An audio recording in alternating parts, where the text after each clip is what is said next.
good morning and welcome to Calvary Baptist Church Online. My name is Brad and I'm the pastor here at Calvary Baptist. We want to invite you to join us Sundays at 11 online or in person. We have now opened our doors for the past several weeks, and we really want to encourage you that if you live in our area and you feel well and everything is lined out for you to come, please make your way over to 1018 West B Avenue here in Elk City. We'd love to have you. And as always, just a reminder, in the month of June, we are raising awareness for our media ministry as we're trying to raise the opportunity to purchase some of our equipment to be able to make this even better and actually live for our service, so you can tune at 11 to watch a live service. And so don't forget about those things. If this is a blessing to you, if it's a benefit to you, two things you can do is you give to help out with the media ministry, or you could also just show up and be a part of our church. We'd love for both those things to happen. And just don't forget, you can go check out more about our church at www.cbcelkcity.com. You give online there. Now, this morning, as we get into the message, quick recap, we have been going over because of the gospel. If you look behind me there, you can see the banners there that say, because of the gospel, we worship, we unite, we serve, and we go on mission. Those are the things that we do. Those are the core values of who we are as a church. And so today we're continuing our thoughts with that. Last week we talked about because of the gospel we worship, and we're continuing, I guess you could say, part 2 of that. But in the end, you'll see how actually two of these core values go together, because worship brings something out of us. And so I want us to look at Psalms chapter number 40. Psalms chapter number 40, and it's a psalm that David writes, and as David writes this psalm, he's writing at a time of desperation for God. And he experienced God in a new way. And when he experienced God in a new way, a revival broke out in his heart, and these verses just really put in perspective the things that he was going through, as well as his response in his heart to God. So notice what happens here. It says, I waited patiently, Psalms 40, verse number 1, I waited patiently for the Lord, and he inclined unto me, and he heard my cry. He brought me up out also of a horrible pit and of a miry clay, and set my feet upon a rock, and established my goings. In verse number 3, he says this, and he put a new song in my mouth, even praise unto our God. Many shall see it, and fear, and shall trust the Lord. Blessed is the man that maketh the Lord his trust, and respecteth not the proud, nor such as turn aside to lies. Many, O Lord, my God, are thy wonderful works, which thou hast done, and thy thoughts which are to usward, they cannot be reckoned up in order unto thee. If I would declare and speak of them, they are more than can be numbered. Sacrifice and offering thou didst not desire. Mine ears hast thou opened. Burnt offerings and sin offerings hast thou not required. Then said I, lo, I come. In the volume of the book it is written unto me, I delight to do thy will. O my God, yea, the law is within my heart. I have preached righteousness in the great congregation. Lo, I have refrained my lips. O Lord, I knowest, thou knowest. I have hid my righteousness within my heart. I have declared thy faithfulness, thy salvation. I have not concealed thy loving kindness and thy truth from the great congregation. Withhold not thy tender mercies from me, O Lord. Let thy loving kindness and thy truth continually preserve me. And then jump down to verse number 16, where it says, let all those that seek thee rejoice and be glad in thee. Let such as love thy salvation say continually, the Lord be magnified. But I am poor and needy, yet the Lord thinketh upon me, that thou art help and my deliverer. Make no tarrying, O my God. David is such a wonderful psalmist, and as he writes these things, he's saying, let us focus on God, what he's done for us, but also the effect of our worship. So this morning we're going to be talking about because of the gospel we worship and witness. Let's go to the Lord right now. Many of the things are going on in our country and the lives of people at our church. So let's just go right now to the Lord in prayer as we get into the message. And God, I do want to thank you for the opportunity we have to open up your word this morning. Thank you for those that are tuning in. God, I ask that you bless now this message. Help us to really take to heart the things that we are going to learn this morning. God, I ask that you would bless our nation right now. I ask that you would heal our lands as we've been praying for every week, that you would help draw us closer to you, that we would live and we'd act like Christians and have responses like Christians. And God, that you would help impact our hearts to have an impact on others. In Jesus' name, amen. I remember that just a few years ago, my wife and I took a trip out to the Seattle area.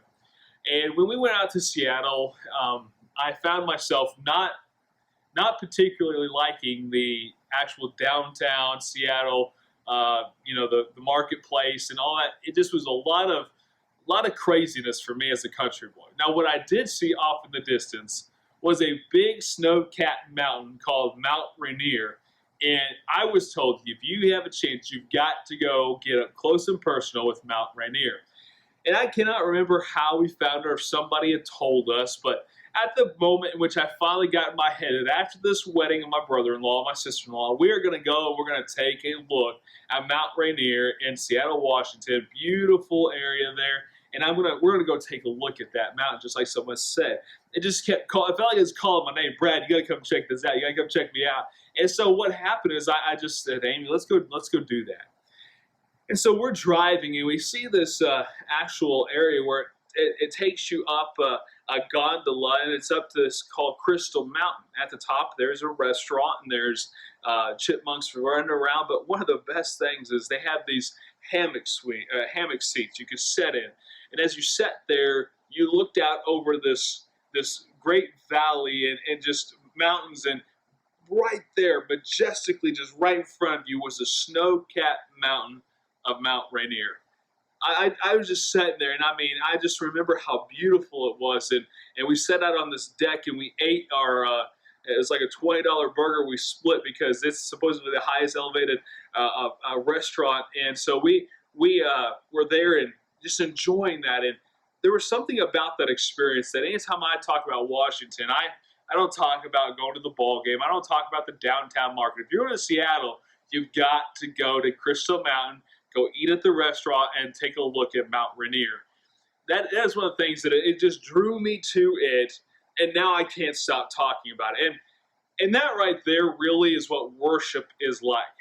Worship should draw you to God, and it leads you to tell others about God. And that's why this morning, because of the gospel we're talking about, because of the gospel we worship, like we talked about last week. Last week we said we can even worship. God gave us the possibility to worship him by the sacrifice of Jesus Christ.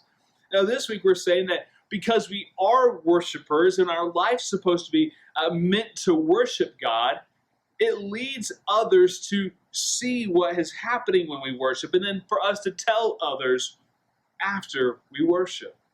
And so there's just a couple things that I want us to look at this morning, and each point basically has two sub-points, where the first point is this, is that there's two main parts, two elements of worship. Two elements of worship. Now, point number one, two elements of worship. Now, here is the first part, the first element, the first direction that it goes. Up. It goes up. Our worship goes vertical to God. That's the way worship is supposed to be. Worship is supposed to be focused on God. And if you notice what he says there, is that you have put a new song in my heart, you have put praise unto in my lips to sing to God. But notice what verse number 5 says. He says, many, O Lord my God, are thy wonderful works which thou hast done, and thy thoughts which are to usward, they cannot be reckoned up in order unto thee. If I would declare and speak of them, they are more than can be numbered. David is like I've said already, in a place where he is going through some trials, and whenever David is going through that, he turned to God, and God is answering his prayers, and it's like in that moment, David has a revival that breaks out in his heart. And he begins to focus on God, think about God, and pray to God.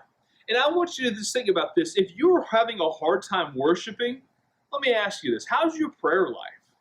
How's your thought life about God? Are you thinking about Him? Are you meditating upon Him? Are you letting His Word guide you? Are you being obedient to Him? So David is doing those things, and what came back to his memory is this thought: God, there are so many wonderful things about you. To write them down, to think about them, to try to offer them all up to you in praise, I can't do it. It's just so much.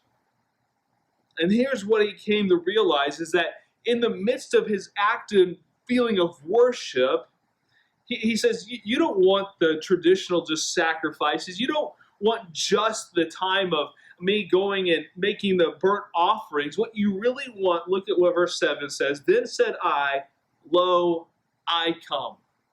Now, I know that might seem like something that we just passed over, but in all reality, what it is that he's come to the understanding that my worship has led me to realize this: God wants me.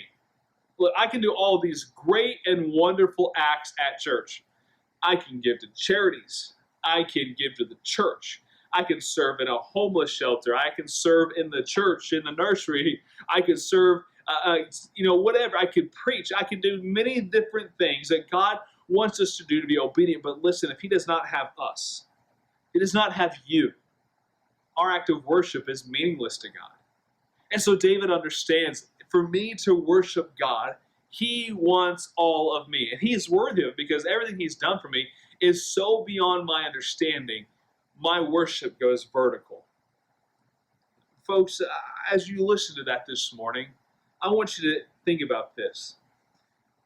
That as there was a freshness with and a newness with David and his experience with God, is like as if he saw God for the first time. I wonder if you've had a worship time like that recently. You know, we sing songs, Revive Us Again. We sing songs like Come Thou Fount, and we talk about tuning our heart to sing His praise and just drawing us closer to Him. But when was the last time you truly just sat down and thought about how good God is to you, and how that your worship is not something we do just at church, but our worship is something that, yes, we sing, but it's the very thoughts we think about God. He's so wonderful, He's so marvelous, and He doesn't want me to just, in my act of worship, come do the ritual things, show up to church, give the tithe, and just make sure I sing loud. He wants us to literally be a living sacrifice, to give it all to Him. That is worship. He says, I want you. I want you. He wants our heart. He wants everything about us, our whole self. So He says, understand your worship first and foremost goes to God. But if you notice what happens is that as his worship is, and the revival breaks out in his heart, as that happens, what the next stage is this, is that our worship goes horizontal. So at first it goes up, but then it made its way around. And here's what he says in verse number 3. He says, you put a new song in my mouth, and even praise unto our God, many shall see it. Here's what he's saying.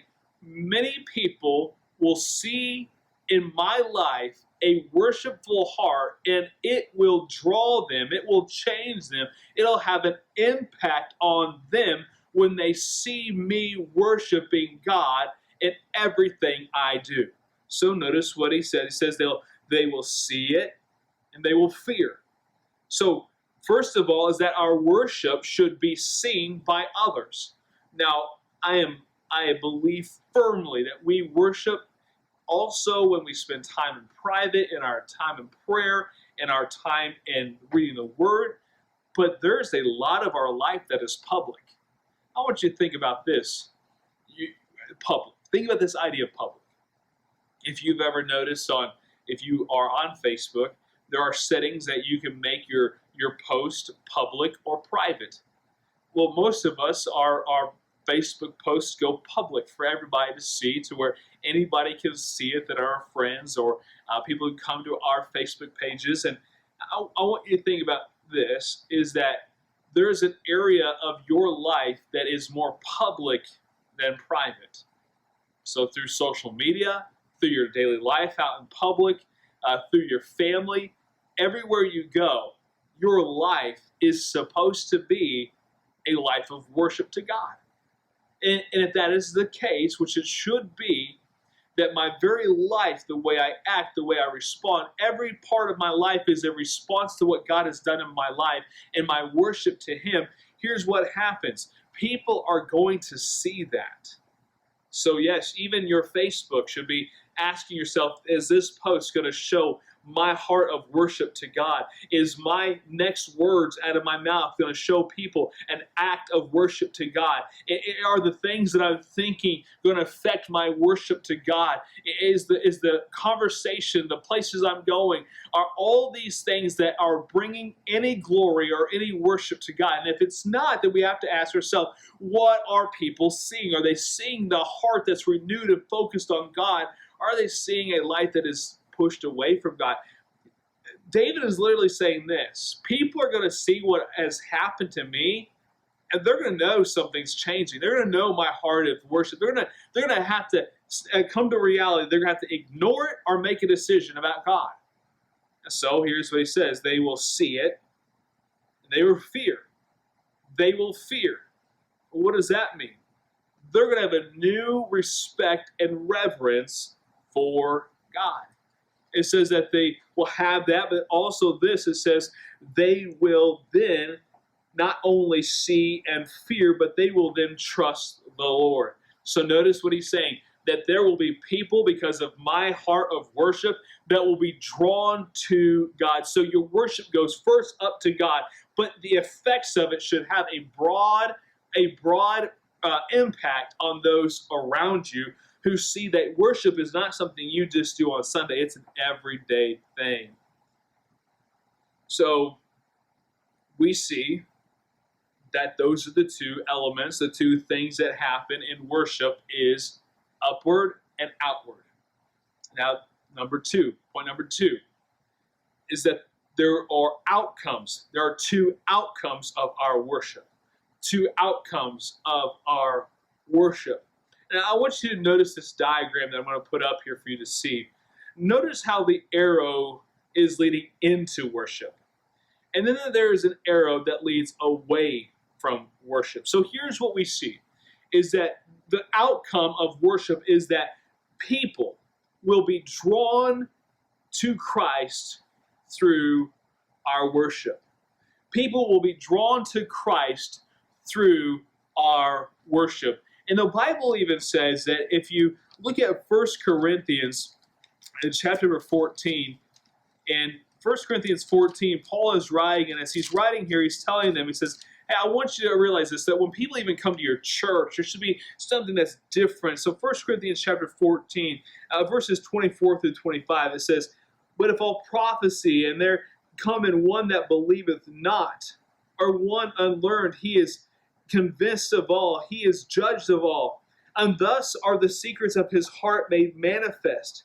And so falling down on his face, he will worship God and report that God is in you of a truth. He's saying that even if a lost person comes in, unaware of what's going on, he is going to be, through the worship, his heart's going to be revealed, and he is going to bow down and worship God. He says, that's what I want from you as a church, that when people are coming in to see the worship, that they're not drawn to you. They're not drawn to the preacher. They're not drawn to even your act of worship. They're drawn to the God of worship. That's the way it should be for all of us. That when we worship God, that they are drawn not to us, not to the church, but to God. See, worship is supposed to draw people to God, to worship with us. See, that's where really part of our worship is our witness. Whenever we are a changed people, and God has changed us, and God has shown himself to be marvelous in all of his work towards us, and that they can't even be numbered, we worship with a heart that's full of God, it should draw people to us. Not necessarily to us, but to the reality of who we are as believers, and then to God. Our worship should draw people to God. It's really just an act of worship. David says in Psalms 57 verse 9 says, I will praise you among all the people. I will praise you in the nations. In other words, I want to praise you so everybody knows. And then people that know will be drawn to you. See, unbelievers, I think, will sit up and take notice if we worship God. And here's what I think, and I see in many of churches and even in my own life, a lot of people want someone who's spiritually sincere in their worship. You can go to many places, and there are times you can put on a show. You can yell, you can scream, you can sing loud, you can run around, you can do all sorts of stuff. You can dim the lights, you can brighten the lights, you can play loud music, you can play soft music, you can do everything to create an atmosphere. But in all reality, worship is not about the atmosphere. It's not about any of that stuff. It all comes down to what is the focus of your worship. And that focus should be God at all times. So that focus is on God. When they come and they see that God is the focus, He is the one that is being high and lifted up, He is the one that is our focus, people are wanting to see folks who are here at the church and in their lives saying, this is not just something I do on Sunday, this is who I am all the time. Here's what they want. They want to see authenticity. They want to see someone who worships sincerely. They want to see someone worship not because it's the tradition. It's not because that if they did as a kid. It's because they truly believe it. You know what some people who are lost are looking for? Someone who truly believes that they worship God because of what He's done for them, and not simply because it's what they've always done. They're looking for someone who's not a hypocrite in their worship. That one day they worship and the next day they are living completely opposite of God's ways. You know, the other thing, though, I think that is whenever people come to church and people worshiping God, it should be something when they come, it's not at our church, and I thank God that it's not normally the case at our church, but people are just not into it. They're not caring when we're singing, when we're preaching, when we're responding. People are just kind of checking out their watch and thinking about their, what's coming up. I was reading an article that recently said that, sometimes people sit down and we as preachers spend all this time on singing, and all of a sudden focusing on the service of what are we singing, what are we preaching, what are we doing, and people sometimes will sit there in the auditorium and they're writing notes about grocery lists, they're writing down and thinking about things, and they're writing notes back for a church, checking their phone, and all of a sudden they've not even paid attention in church. And you know what that sends off to other people is that that's not important to you. And we don't want that to be the case.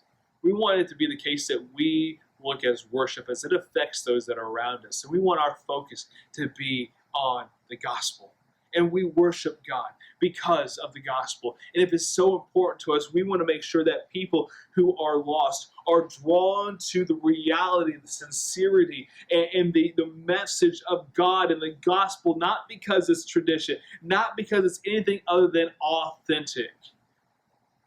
David's heart was not something that was fake.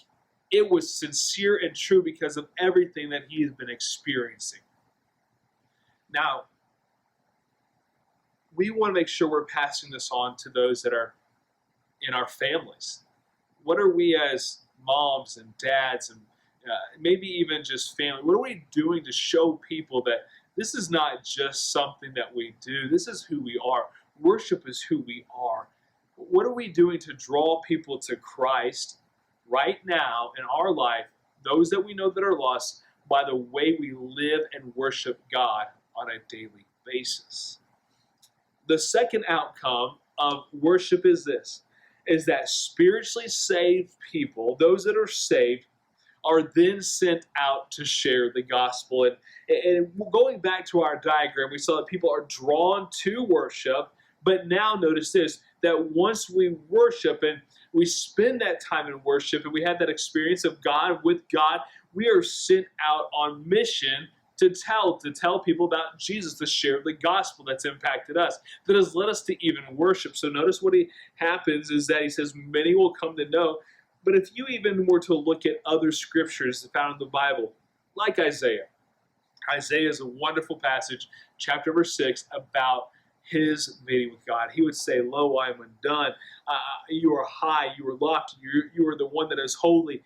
The time that Isaiah spent worshiping God in Isaiah chapter 6, I challenge you to go read it. Such a wonderful passage. But at the end, God says, "Okay, great. We've had this time of praise, this time of worship, but I got a job. I got a job for you. There are people that need to know about me. Whom shall I send?" And out of that worship time, that worship experience with God, Isaiah says, "Here I am, Lord, send me." And Isaiah spent many years preaching and going and sharing the message of God with God's people. Now, I want you to think about this. Out of the experience of worship, he went and told people about God.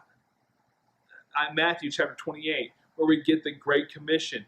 It says in Matthew chapter 28 that the 11 disciples had traveled to Galilee, that they are there where Jesus had told them to gather. And it says that as he was there, when they saw him, they worshipped him. But some did doubt, but many worshipped him. And as soon as that worship time was over, as he's getting ready to ascend to the clouds, he calls them out to go on mission through the Great Commission, saying, "Go forth, preach the gospel, baptize, teach, fulfill the Great Commission, not just here, but around the world."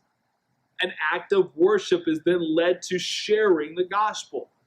Do you see the correlation that worship should lead to witness?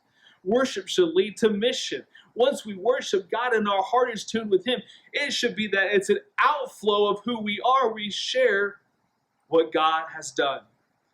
The last one is in Acts chapter 2. Jesus is now back in heaven, and he says, "Listen, the Holy Spirit will come." Here they are praying in the upper room, and all of a sudden, that whirlwind comes down as it comes rushing through there, and filled with the Holy Spirit and the act of worship that happens there. What's the next thing that happens? They go out and they preach the gospel, and over 3,000 people get saved.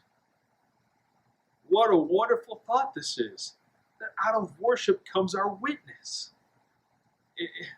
We wonder, why are people not coming to Christ? Why is it that people are not being drawn to Christ? Why is that people are not hearing the message of Christ? And I wonder if I could challenge you with this thought. Is it possibly because believers are not truly worshiping God? Listen, we're doing the right actions. I mean, David says, "I made sacrifices and burnt offerings, but I noticed that you wanted me to open my ears, listen to you, and then give you myself. Lo, here I am. Here I come." I wonder that if one of the reasons why our churches are not being effective as they used to be is simply because we're not worshiping like we should. We come in and we fulfill a ritualistic duty. We carry out the tradition, but we don't worship with our true heart focused vertically on God.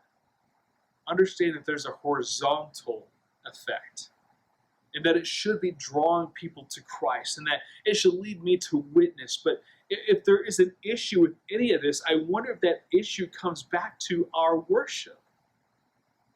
I wonder if we've lost our pursuit of God. I wonder if we've lost that desire to worship him. I wonder if we forgot how many wonderful, magnificent things that are going on in our life that are because of him. That there are so many things that he has done that I can't even number them. I can't even speak about all of them. And that he wants me, and how he says, I want you to know, I want to share with everybody everything that has happened to me. I want all the people to be led to you. I wonder if we've really lost that desire to witness because we've lost our heart of worship. I've been thinking a lot about that because I know that feeling.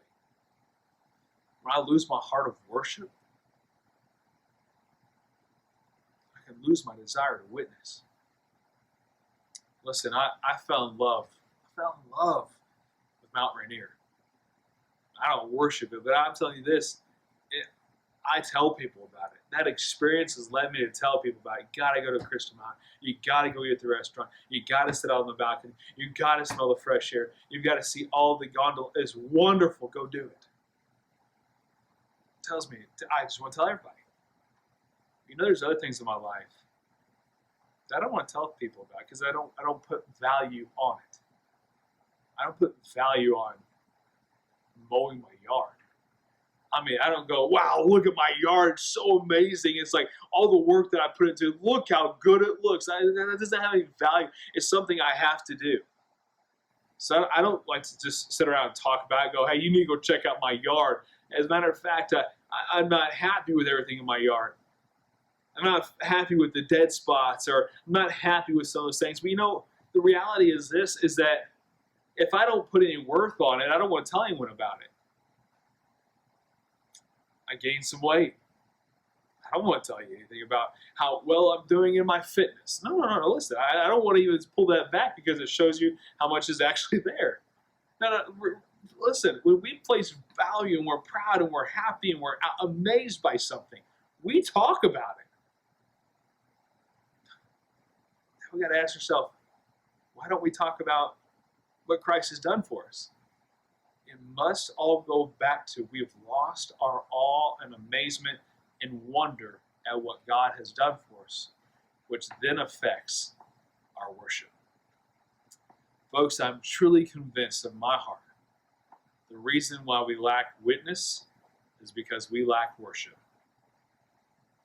If we truly worshiped the way God said, the Bible says that many will see, fear, and trust. So what do we do? What is the outcome of this? What are some things that we can do? I believe firmly that one of the first things is that point number 3 is that the two challenges for us as worshipers is that we need to we need to come and we need to celebrate. We need to celebrate everything Christ has done for us. We need to come into church, and because of the gospel, we're going to lift up our voice this morning, and we're going to sing. We're going to pay attention to the preaching. We're going to respond to the preaching. We're going to be obedient to God. We're going to give. We're going to do everything. We're going to serve. We're going to, once we leave this building, we're still going to worship God through our thoughts, through our actions, through our Facebook posts, through our words we talk with our friends, the places we go, the things that we think, things we say. All those things, we're going to worship through our actions by being obedient. We're going to come and celebrate God every single day because of what He's done for us on the cross of Calvary. We're going to celebrate Him and all of His magnificent works. And it's going to affect us every single day. Whenever I come to church, I'm just continuing what I've done outside the walls all week. I'm just now coming to witness and share with others my heart, my testimonies. I lift up my song and my voice and singing and responding to the Word. And all those things, it's just an outflow of what God has done for us. We come celebrate every day the reality and the freshness and wonderful acts of God. And then out of that, not just our lifestyle evangelism, but we actually are so overwhelmed by God. We share the gospel. We tell people, why? Why? Because He has changed my life. And I want you to know about that too. So this morning, let me just tell you, God has changed my life. Jesus paid the penalty for my sin, and He did the same for you. Jesus died on the cross that you can be saved. The gospel changed my life. I needed to realize that I was a sinner. I fell short of the glory of God, as Romans says, and that the only way to salvation was not my good works. It wasn't anything other than I needed to put my faith in the finished work of the gospel, which is the death, the burial, and the resurrection of Jesus Christ. That He did that for me, to pay my sin debt. That putting my faith and trust in Him and asking Him to forgive me my sins, I can be saved. And so can you. And once you start to realize the wonderful acts and merciful God that He is, it should lead you to want to worship Him because, one, you're saved. He's changed you. He's given you a new life, a new home. And everything is just an overflow of that reality. And then because of those things, you want to tell somebody else about Jesus. Listen, our worship shapes our witness. If we lack worship, our witness will truly be effective. So if we're not witnessing with our life and our words the way we should, let's go back to identify the root problem. Maybe the root problem is our worship. Thank you so much for watching this morning. Let us stay focused on, because of the gospel, we worship Him. Thank you so much again for tuning in. God bless you. We will see you next Sunday at 11.